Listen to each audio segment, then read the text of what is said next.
So welcome to Music Theory Basics. We're going to take a deep dive in everything music theory, but we're going to start off real simple. And my goal with this series for you is to demystify everything about music theory and make it very practical and accessible for you so you can apply it to guitar or any instrument. We're going to present it in a way that's going to apply to any instrument, but with a focus on guitar. And I want you to walk away with hearing things different so you can really learn songs by ear a lot better.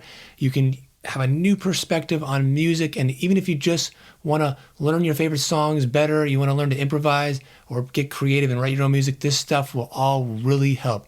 So the first section is a collection of 4 videos doing the intro to pitch, and episode 1 is the major scale, so let's get right down to it. So first off, what is pitch? But it is the frequency of a vibration of a sound, and it refers to the highness or the lowness of a sound. And we can really geek out and get into the science stuff of the frequencies and all that stuff, and that stuff's kind of fun to know about, but it doesn't really matter that much. We just want to know that we're referring to a highness and a lowness of a note, right? And what do we have for notes? Labeling them, but the first 7 letters of the alphabet. So A, B, C, D, E, F, G, and it repeats back to A, right? So that's what they call the natural notes. So just what they call no sharps, no flats, just the letters. Then the sharps and flats are what are in between. And the piano, it's the black keys. So there's 5 of those. You put together, you got 12 music, which is pretty amazing. You know, just stop and think for a moment that all the music you hear, it's made up of just 12 notes. I mean, there's notes we hear in between and things, but and that can give a lot of stuff real character, hearing those notes and little things in between. But actual notes labeled in Western music, it's just 12 notes. So you put those 5 together, gives us those 12. So a flat is this symbol right here. It looks like just a lowercase b here, but usually it's a little bit slanted, and that means just one note lower. So in this case of here's B flat. And if you hear someone say, oh, that their singing is a little bit flat, it, in a general sense, means it's a little bit low. Because they could be a whole note down, not a whole note, but the next note down. But probably they're just a little bit down. So it can be loosely meant in terms of being a little off, and sharp meaning a little bit high. But in terms of notes, a flat is one note down. So B down to B flat. And then sharp, we've got A sharp. In this case, my program here still labels it as a B flat, but see over here, we've got C sharp, and that's like the number symbol on a phone, or now the hashtag symbol, right? And that's just one note higher. So this is actually C sharp and also D flat. So they have 2 names for the same note, which gets a little confusing, and that's called an enharmonic spelling. So C sharp, D flat, A sharp, B flat, those 2 notes are the same thing. And you may think, well, why would you call it one or the other? There's certain musical situations where you would call it one or the other, but it doesn't matter too much. We'll get more into that stuff as we go along, but doesn't worry about it, and don't worry about any kind of music theory dork that gets really uptight about this stuff and says, that's an A sharp, that's not a B flat or something. Like it doesn't matter too much, right?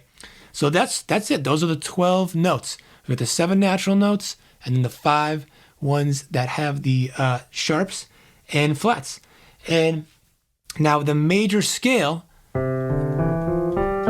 is made up of a collection of whole steps and half steps. So on guitar, you're just going to go up 1 fret, so it's right to the next note. So C to C sharp is a half step. C to D is a whole step. But going from C, like 1 letter to the next, is not always a whole step. You go up from C to D is a whole step. D to E is a whole step.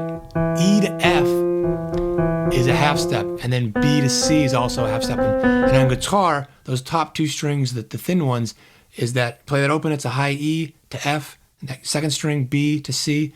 Those are those same spots on guitar, And a major scale is just made up of whole step, half step, whole, and half. That pattern. Now, is it important to memorize that? Not really. It's just good to know about it. But really to focus with your ears is notice that sound, how it sounds to go from C to D, that whole step. If you went right away, see how harsh that sounds and weird that is? And that's what gives it that sound of a major scale. Now, if we started, say, on D, you'd have 2 sharps in there, and that's to keep those patterns of whole steps and half steps. So it's actually the same pattern. It sounds the same. It's just a little bit higher. It's starting on a D, or a little bit lower if you want to do it down an octave or something. And what an octave is the 8th scale degree. So you can number these things 1, 2, 3 scale degrees, 4, 5, 6, 7, back to 1, also known as the root, which is kind of like the root of a tree, right? But also thought of as the 8th scale degree. So an octave, like an octopus, octagon, and you can go up an octave or down an octave. So it's just the same letter notes. So that's why it's called an octave. If you didn't know, it's referring to the 8th scale degree, even though in a major scale there's 7 different notes, but you can continue at different, kind of going up octaves, going down octaves and stuff, right? So now a key refers to a major scale starting on a particular note. So the key of C is kind of synonymous with the C major scale. Now, of course, there are other types of keys. There's ones based on the minor scale, which we will get into the minor scale in episode 2, and other types of scales and things that we'll get into episodes down the line in the future. But if you're in the key of C, that means everything's based around the C major scale and based around that one note, that's C. And again, if you're in D, now it's based around the D major scale. Now, that doesn't mean that it's only going to play those notes in a song in the key of C or in the key of D, but it revolves around that. In music, the more you get into this, there's a lot of gray area, and sometimes it's not that clear what key a song is in. People like to argue like, oh, this isn't this, it's in C, or it's in this, that, and sometimes it's not that clear, and sometimes it actually changes keys within a song. But this is our attempt to kind of organize music. That's all music theory is to me. It's an attempt to organize it and make sense of the sound. So it's not about just knowledge and knowing this math and stuff, but it's about honing your ears and eventually turning it into skills in your hands for whatever instrument you play.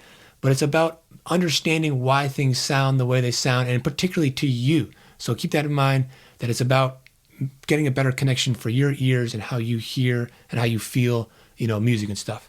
So that's in a nutshell what a key is. So again, the key of C. Now, a key signature is if we are looking at right here, the staff, which I'm not going to get into this stuff a lot, but I just want to mention it here, that this is the musical staff. For guitar, it's really, it's a very challenging instrument to read on, unless you play like classical or you want to, or you play musicals. I used to play out of musicals, and you have to learn to read the staff and that stuff. But if you don't do that, it really doesn't matter.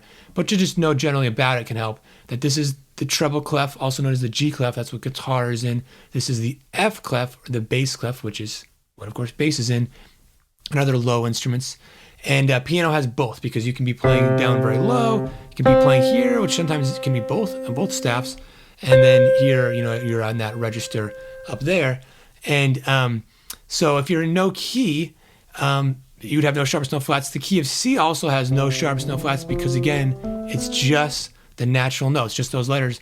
And if I change it here to say, we'll do F, because on my PDF too, I forgot to mention I have a PDF with all the stuff on here and a quiz, just some quick questions to ask yourself to test your knowledge on this stuff. And I will put a link in the description below. I'll take you to a page on my site where you can look at it, you can download it, you can print it out, do whatever you want with it. And for the following PDFs for videos and all my other videos, I have them on my Patreon site, which is available for a subscription fee. But check it out if you want to follow along with the PDF. I'll put it in the link down below. And I put the key of F as a little example here. That would be the F major scale, which to get that pattern of whole steps, half steps to be the same, you need B flat in there. So that's why there's a B flat in there. So that tells you, okay, it's based on that scale. Say we do A, this one has sharps, so it's 3 sharps, and it's showing it for this staff and then the staff down here as well. So that means, okay, you get into that mode, okay, it's based on the A major, so that means A major scale. And if you're really fluid with your scales on your instrument, then you can kind of play through that key, makes it a lot easier and stuff. So that is what a key signature is. The last thing we're going to look at here is the circle of fifths. And this one is a little confusing, but we will we'll get more into this as it goes along. The third episode, we're going to look at intervals, and intervals will kind of make some more sense of what a fifth is. But I don't want to get into that now. I just want to show you that this is a way to visually look at the keys and what sharps and flats are in them. Or not exactly which ones are, that's more in that later, but how many numbers. So you can see C, again, has 0 sharps and flats. G has 1 sharp. D, again, has 2 sharps. A, we just looked at, has 3 sharps, and so on. And then you get into some keys that can be flat, can be considered sharps. But you have, again, going the other way, F has 1 flat and stuff. So it's just a visual thing. And if you like it, you can go to circleoffifths.com or something. I don't know. There's like stuff they sell, like merchandise. You can get like a shirt, hoodie, mug, lighter. I don't know, whatever you want to geek out on this kind of theory stuff. But that is it for a quick intro to the major scale. So in the next episode, we're going to get the minor scale, and then again, we're going to get more and more into applying this stuff on your instrument. But for now, just take your guitar, whatever you play, and just practice the scale and really get used to how it sounds, and notice those whole steps and half steps, and get familiar with the notes and which ones have sharps, which ones have flats. But if you want to check out the PDF, again, it's in the link in the description down below. And if you want to check out the next episode now and check out the minor scale and build off your knowledge, check it out in the video right over here. And I'll see you in the next episode.